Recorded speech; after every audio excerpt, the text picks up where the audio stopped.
Hello mga sangkay! Welcome back to my channel. Ito po muli ang inyong sangkay na sa Sangkay Loans muling nagbabalik. Kumusta? Kumusta kayong lahat? Sana nasa maayos na kalagayan ng lahat. Mapa dito sa Pilipinas or sa mga nasa ibang bansa, dobling ingat tayo. No? So, mega love shoutout sa inyong lahat. Sa Team Sangkay Original, Team Sangkay Sponsors, Team Kalingap, Kuya Val at Adna Kalingap Rob. Sa lahat ng aking mga followers, supporters, and subscribers, sa mga lolos, lolas, FWs, and PWDs. Mega love shoutout sa inyong lahat. And of course, I love you all. Ayan. Mega love shoutout also kay Roel and Rachel, no? Sa Team Rochelle, True sa Family, sa Team Kalingap, Kalingap Partners, yung Team Kaliwat, yung grupo ko po, no? And sa lahat ng aking mga sponsors, mega love shoutout sa inyong lahat. So, ngayong araw na ito mga Marites. Meron tayong bagong chika sa inyo. Ito ay napanood ko sa live ni Erica Alpon, no? Yaring-yari talaga dito si Malo de los Santos. Meron akong video clips na ipapapanood sa inyo. Ito ay galing doon sa live ni Erica Alpon. Credit dito kay Erica Alpon. So tara mga sangkay, panoorin natin. Din after natin na mapanood, magbibigay ako ng opinion o kuro-kuro patungkol dito. Tara mga sangkay, panoorin natin. Nilahat niya kasi, kaya nabwisit ako na, pues, hindi natin balikan yan. Total, marami naman po nakarinig at may mga iniisip silang, ginagawa silang karapat-dapat na gawin para kay Malo de los Santos. Hindi ko po alam yan, sila po ang nag-isip yan, pero may mga hakbang na ginagawa ang mga pinagsasabi ni Malo de los Santos. Hindi lang 1, 2, 3, 4, 5, 6, 7. May sabpuena na po siyang matatanggap. Malapit na po. Ayon sa aking bubuit na nagsabi na meron na pong inaasikaso, aaralang sa mga video nito ni Malo de los Santos na paninira ng tao na kung ayan po ay hindi na po mabubura dahil ayan po ay live. Ang alam ko, hinahanap ka ng kikiiste na binudol mo, na sinabi mo na anong binudol mo? Ikaw ang nag-inganyo sa kanila na kumuha ng 150 na kung ano-ano sinasabi mo, hindi si Ate Edna. Talaga bobo.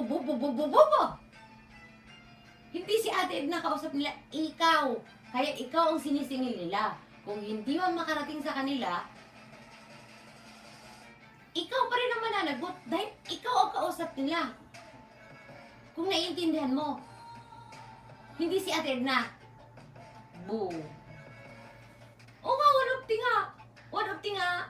Sinisingil ka ng mga kasamahan natin sa kikiste. Kausap ko lang kahapon, oy. Hinahanap ka. Dahil ikaw ang nag-inganyo sa kanila na kumuha. Ikaw ang hinahanap, hindi si Ate Edna. Sabihin mo, Kuya Val, sabi mo ka, Ate Edna, sinabi mo na 150. Oo nga, sinabi ko nga 150. Sa'yo daw nagpadala eh. Ikaw daw nag-inganyo eh. Sabi nila, yun ang sinasabi nila. O, kontakin mo lang sila, Corazon Oy. Sige nga, sila ang sabi niyan, hindi ako. Ang sinabi mo raw, bulok na yung nabulok na yung mga goods, yung mga 150 na pinagkukuha mo. Kaya ibalik mo man, wala na, bulok na. O sabi mo sila na maayos. Dahil ikaw ang nag-inganyo, kasali ka dun. Kasama natin sa KKST. Ikaw ang nagbigay ng pangalan sa kanila. Kaya Ate Edna. So ikaw pa rin. Dahil nagtiwala, dahil ikaw isa ka sa kasama ng KKST. Nagtiwala sila. Anong bukas yari ka? Sinong yayariin mo? Baka ikaw yari. Yari ka na nga eh. Baka ipayari pa kita eh. Sa mga ate ko eh. Bakit mo binuksan ang 150? Bukas malalaman ni Kuya Val. O, di malaman ni Kuya Val. Bakit ko binuksan ang 150? Dahil hinahanap ka nga.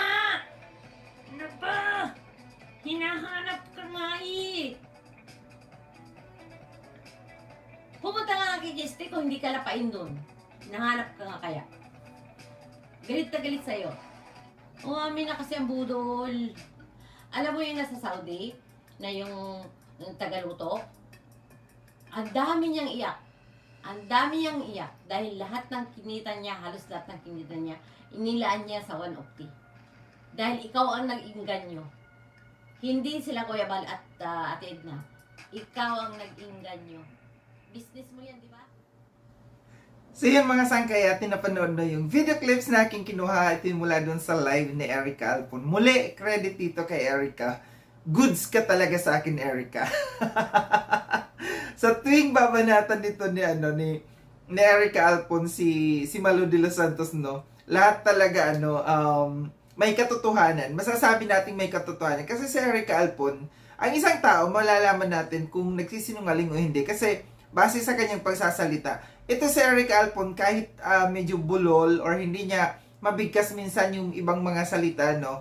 Mararamdaman natin sa kanyang pagsasalita na totoo, may katotohanan ng kanyang mga sinasabi. Kaya, iyari talaga dito si Malu de los Santos. Teka lang, Malu de los Santos, akala ko ba mayaman ka? Kaya mong bilhin ang buhay ni Sangkay. Bakit? sa mga nilalabas na mga sa mga sinisiwalat ngayon ni Eric Alpon, lumalabas na isa ka ring hampas lupa. Dito sa umpisahan natin, ang sinabi ni Eric Alpon na may ginagawang mga hakbang. Siguro ito yung mga yung mga Filipino na nasa Japan, no? Dahil nga nag-umpisa itong gulo na ito kay Malu de los Santos sa pagtawag niya sa mga Filipino na nasa Japan na mga pokpok nga daw, di ba?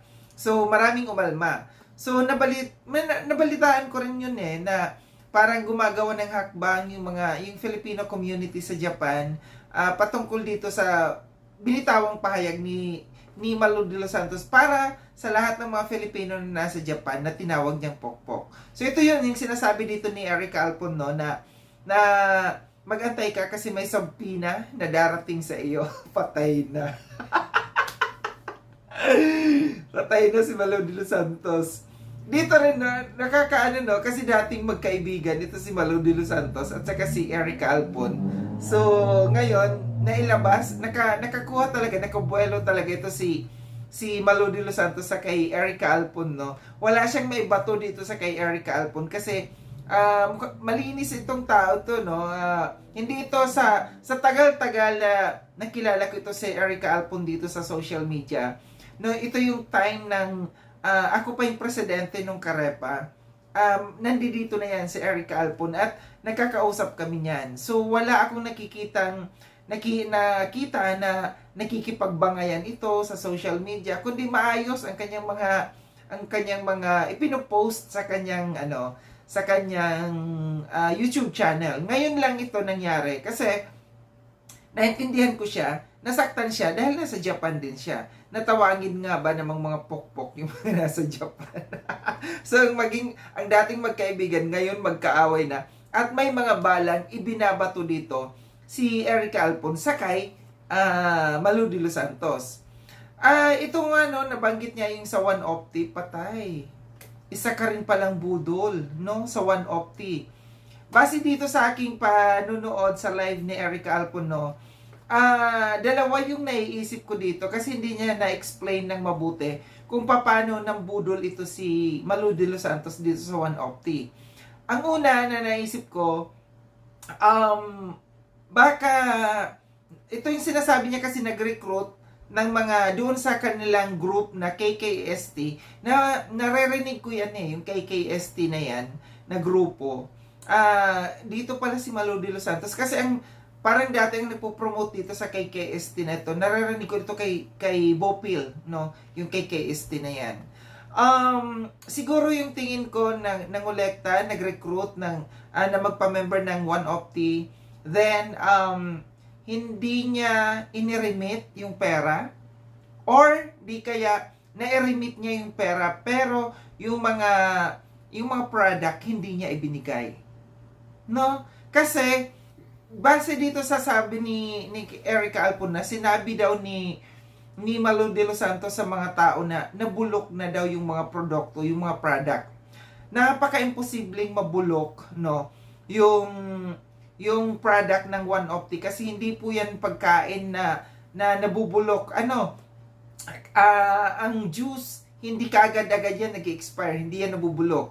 Yung coffee, hindi yan nabubulok kaagad-agad, may expiry date po yan. At hindi yan ibinibigay ng One Opti na kinabukasan expired agad, no? And yung coffee, yung juice, yung gluta, and yung ano pang meron dun, sabon, yung mga liniment oil, yung miracle oil, hindi naman nabubulok mga yan, no? Kaya imposible na yung sinasabi niya, yung paliwanag niya sa mga tao na nabulok, napakamali, no? Maling-mali yun. So, mayroon talagang ginawang kabulastugan dito si Malo de los Santos sa One Opti. Isa pa, yung sinasabi dito na yung isang taga Saudi Arabia, no, na malamang kasambahay or kung ano man ang trabaho nito sa Saudi Arabia na umiiyak dahil nga halos lahat ng kanyang ipon ay ibinuhos niya dito sa One Opti and then wala yatang napakinabangan dito. Lagot ka, Malo de los Santos. Ito pala, ang lakas magsabi nito na budol yung mga tao. Pinagbibintangan niya yung mga taong budol. Isa na ako na sinasabi niyang budol na wala naman na ipapakitang ebidensya na ako yung mga nambudol ngayon. May mga ebidensya sa iyo, Malo de los Santos, na ikaw ang talagang literal na budol, no? Si Eric Alpon, binudol mo sa worth sa 5,000 pesos. Ito na naman, may pasabog na naman si Eric Alpon sa iyo na nambudol ka sa One Opti. Kailangan malusutan mo yan, no? Nandoon siya sa live ni Eric Alpon, no? Sinasabi niya, lagot ka kay Kuya Val, bakit mo binuksan yung tungkol sa One Opti? Takot, no? Ibig sabihin, takot si Malo de los Santos na pag-usapan yung One Opti kasi nga meron siyang kabulastugan na ginagawa dito, na may ginawa dito, no? Sabi nga ni Eric Alpon, pumunta ka doon sa GC ng KKST para anong tawag, lapain ka doon. Hinahanap daw kasi ito si Malo de los Santos ng mga member ng KKST. Dahil nga daw dito sa kanyang atraso sa tungkol sa One Opti, matagal yung One Opti na yan, no? So, ibig sabihin, unti-unti talagang lumalabas itong mga ginawang kalokohan, kabulastugan, pambubudol ni Malo de los Santos dito sa Kalingap, no? Ito yung literal na ginagamit lamang ang Kalingap para makakuha ng mga tao. Yung ibinunyag ni dati yung ibinunyag ni Eric Alpon na yung sinabi niya patungkol kay Ate Edna, no, yung paninira niya kay Kuya Val at saka kay Ate Edna, malinaw, no, sa atin na itong si Malo de los Santos ay ginagamit lamang yung Kalingap, no? Napaka-plastic, napaka-traidor, no? Manggagamit. Kunyari nagmamalasakit sa Kalingap, pero sa likod ng sa lahat ng mga kanyang ginagawa ay merong kabulastugan na ginagawa, no? Salamat talaga, no, kay Eric Alpon na naibubunyag ang lahat ng ito para nakikita natin yung totoong tao, na isang taong ganito na mapagpanggap, no, mapagpanggap itong si Malo de los Santos, at sana maging aware yung karamihan dyan, no, lalo't lalo na yung Rochelle community na nandiyan, ginagamit din ni Malo de los Santos itong Rochelle community. Hindi tayo magtataka, hindi tayo magugulat pagdating ng araw na meron din lalabas na mga kabulastugan na ginagawa nito ni Malo de los Santos diyan sa Rochelle community. Muli, maraming salamat mga sangkay sa panonood.